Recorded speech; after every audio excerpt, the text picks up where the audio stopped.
We live in a world where we have more methods of communication and discovery than ever before.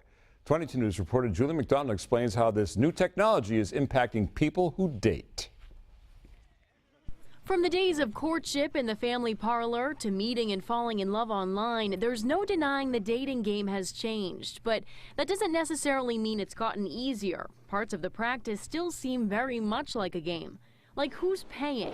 According to a new Associated Press poll, 7 in 10 adults say you shouldn't expect a date to pay for everything, but the guy should still pick up the first check. I don't think it should be one singular person, because then it kind of puts a lot of stress on them and stuff, and what happens if they can't afford it? You can't go out on dates because they can't afford it. In this digital world we live in, it only makes sense the internet would come into play. A third of American daters feel it's okay to do a little online digging before a first date. For a lot of people, they feel the need to kind of look through their life history.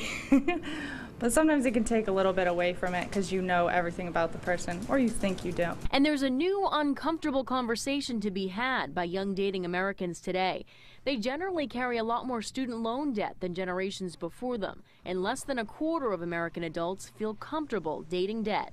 You don't want to marry someone bringing on a ton of debt. You don't want to do that to somebody, but also in the same respect, you don't want to have someone bringing theirs on that you're going to marry and then potentially have it be your responsibility as well. So it's hard now.